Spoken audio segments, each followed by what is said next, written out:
Hey guys, Andrew Marsh here with DrewFit. Is this the end to fad diets?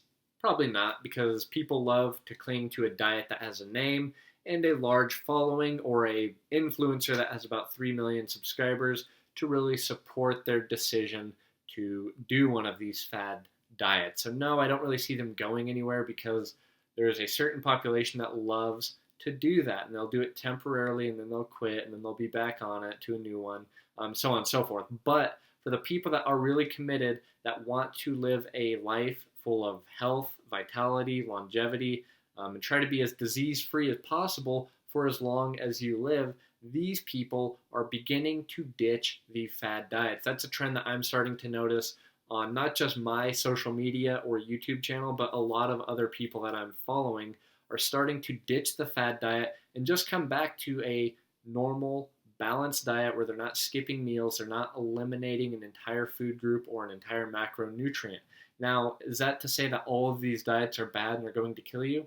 Absolutely not. I think a lot of these diets can be great short term for certain people in certain situations, but long term, I just don't see these being a good thing for really anybody.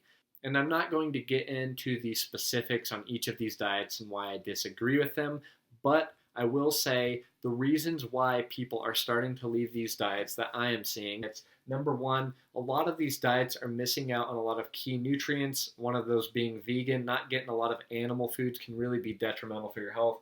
Number two, the absence of glucose. Now, this goes for a lot of the low carb people.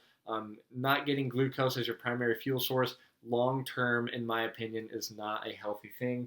Number three, these fad diets really tend to wear and tear on your metabolism and leading to a dysfunctional thyroid. Either hypothyroid or hyperthyroid is very popular in these fad diets. They also notice a lack of energy on a lot of these fad diets. Again, in the beginning stages, you may have a sudden improvement of your energy, but long term, a lot of people are noting that they are experiencing lack of energy at all times throughout the day. And then another one that I'm seeing a lot of is their stress levels are out of control. And a lot of this has to do with when you begin an elimination diet, your body is missing out on a lot of these key nutrients and you're activating a lot of stress hormones within the body. Now, what is next after the fad diet? Like I said, a lot of these people are coming back to a balanced diet, meaning they're not eliminating plants, they're not eliminating all animal foods, they're not eliminating all carbohydrates. They're eating balanced diet that consists of fats, protein, and carbohydrates at every meal throughout the day. Essentially, no more eliminating. Eliminating will lead to higher stress levels unless you're eliminating the right things in your diet. Another thing people are implementing on their new approach are a lot of nutrient rich foods. They're not eliminating dairy completely unless you can't handle dairy in the beginning stages, but a lot of people are coming back to implementing dairy. They're implementing more sugar in their diet. They're implementing more animal foods in their diet. So a lot of these nutrient rich foods that play a major role on supporting our liver, our digestion, our metabolism, supporting our thyroid function. We're eating a lot of foods that help support those things. Another thing I want to make very clear that after you quit these fad diets is that there's not a one single approach that everybody follows. Just there isn't a clear cookie cutter approach to what you eat for breakfast, lunch, and dinner. It's going to be unique for everybody, and it's up to you to do the proper testing, whether it be getting a blood analysis or kind of just gauging on how you feel. If your health really isn't in that bad of a place, you can really test and trial this with foods, timing your foods, eating more meals throughout the day, engaging how you feel. But if you want to get more strategic with this, you can do a lot more tests. A blood analysis is a great starting point. But what you will come to find is that there's no one single approach. You need to tailor this to your current lifestyle and your current environment. A lot of us have more stress in our lives than others.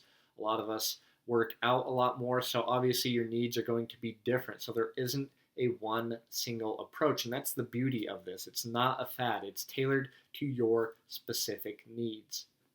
Another thing that people are implementing is eliminating the major issues in your lifestyle and in your diet. Not so much eliminating an entire food group, because that's not such a good idea. Another thing a lot of people are implementing after they do a fad diet is eliminating the main stressors and not stressing out so much on the small things, because a lot of these fad diets really have you focus and zone in on eliminating a lot of things, and it gets really stressful. But you do want to eliminate main causes of stress on the body, that being number one, a lot of unsaturated fats, polyunsaturated fats specifically, iron overload, drinking contaminated water. Are you skipping meals or practicing intermittent fasting? Avoiding these main stressors help the overall big picture.